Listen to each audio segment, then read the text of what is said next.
Today we're talking to Maria Hanson MBE. You are, Maria, the founder of a charity called Me and Dee. Tell me a little bit about the charity. So many people wonder where the name comes from, Me and Dee. So I was extremely ill for many years. I had 18 rounds of surgery. Many of those were life-saving. Through that process, I ended up homeless with my daughters. And my close cousin Delia, who had cancer, and I tried to get help from charities. And we found, because I couldn't tick a box and didn't tick a box, lots of issues, that I couldn't get any help.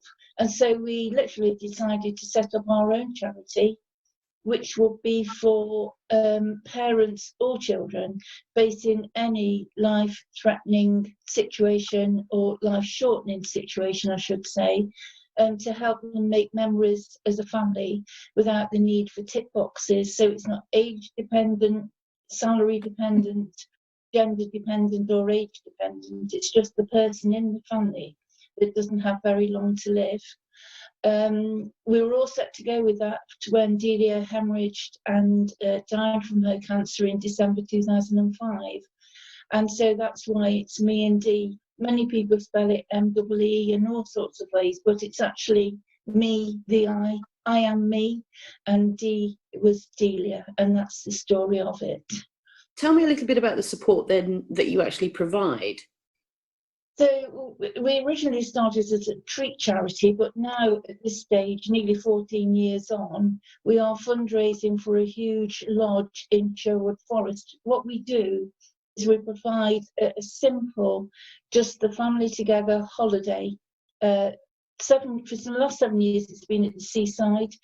My health and quite a lot of factors have made that very difficult now. So we're moving it closer to home. In a very quiet spot in Sherwood Forest, a huge lodge with lots of room in it, right in a very, very peaceful corner of the forest with a hot tub.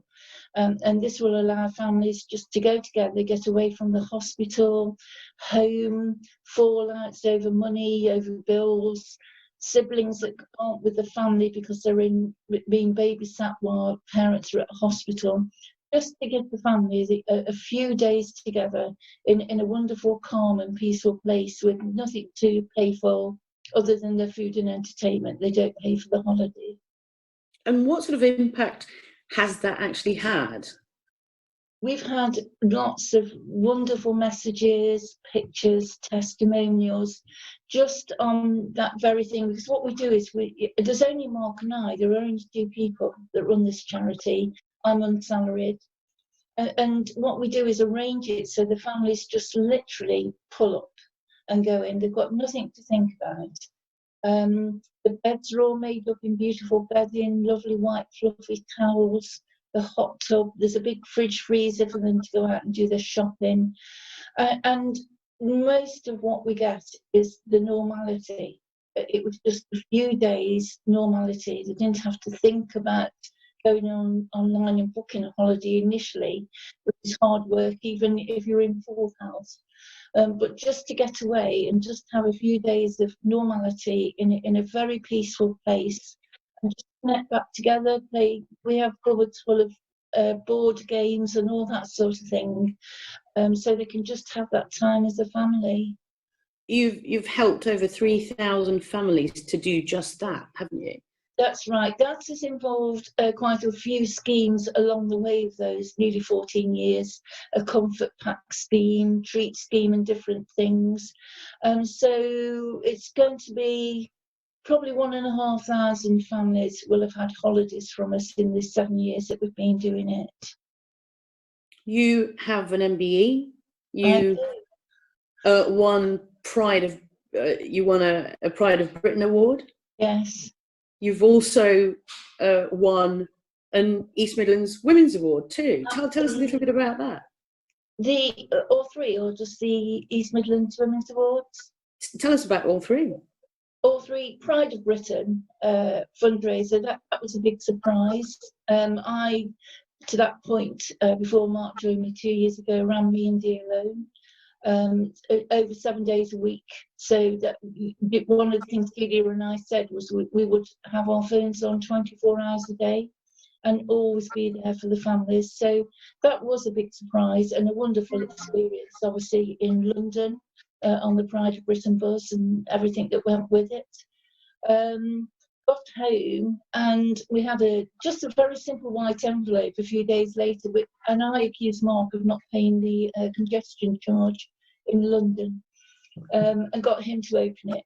And he said, "I think you better sit down." And that was it. I've been awarded an MBE, and when you look at the process of that, it's quite amazing to have come through, and it still never seems real.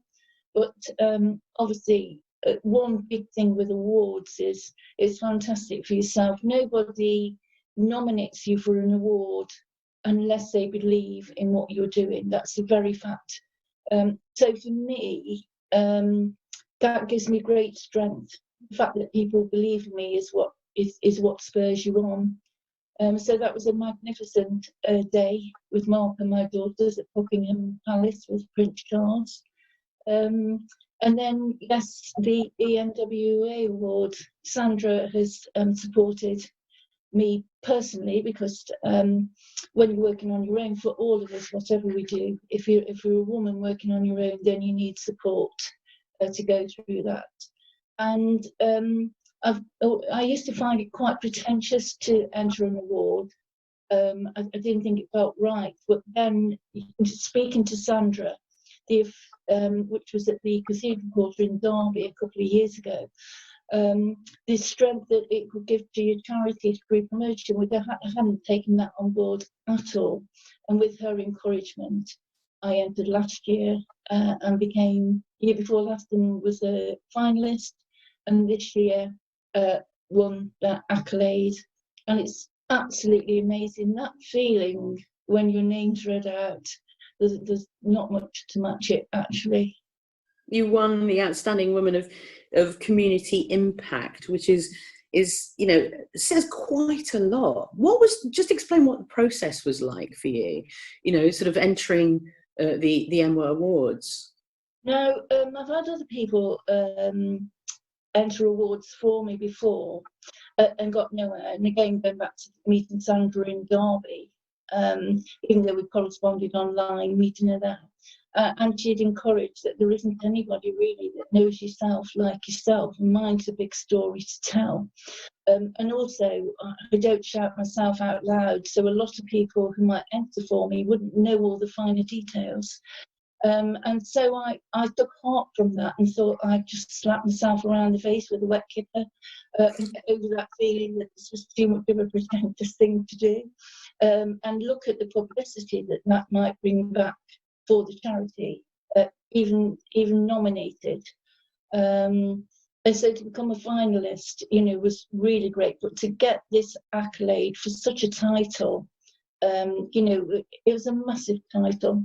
And I know there are other people in the room that I was sat back waiting to see them go up to the stage and get that. So not just for me, Mark was with me. He worked 7 days a week with me, a couple of supporters and Me and Dee at the table.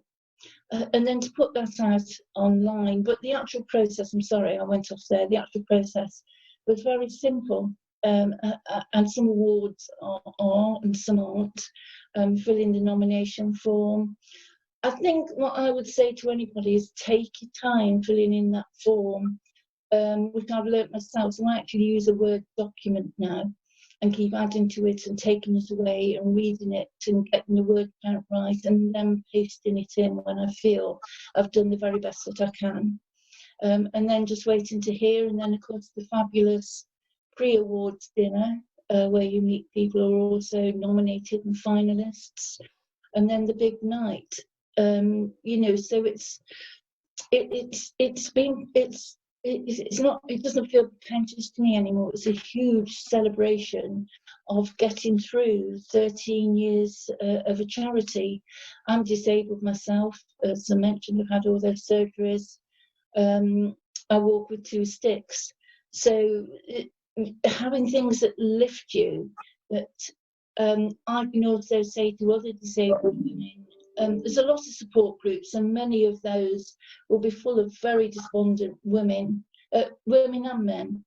And I think if other people can see you, I've got 2 stoma bags, the crutches, and if people can see, gosh, she's done that, 13.5 years for any small business or charity, I'm proud of. And what Sandra does with her awards is she allows you to feel very proud of yourself, but what she does is she allows all your contacts and your wider contacts to feel proud of you too.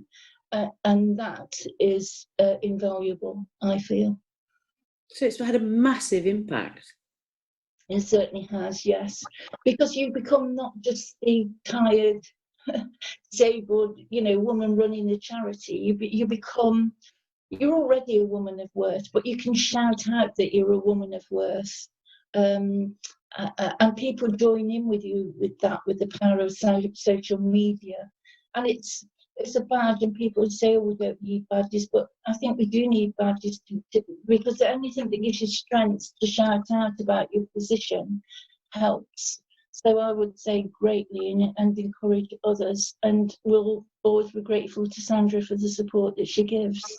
I was going to ask, what would you say to others about the East Midlands Women's Awards, and how important it is to nominate either yourself or nominate another woman that you think is worthy? I think we should do that, because you don't know you've won till you've won. You're all in that same game. But I feel that being celebrated for your achievements, even when you're nominated, you're going to get a little badge to put on your website or on your social media pages to say you've been nominated. That's the first step. I've been nominated. Somebody believed in me enough, or I believed in myself enough to go for this award. And I feel that it's really important that we get together and do that. Brilliant. Wow. Well done. That was great.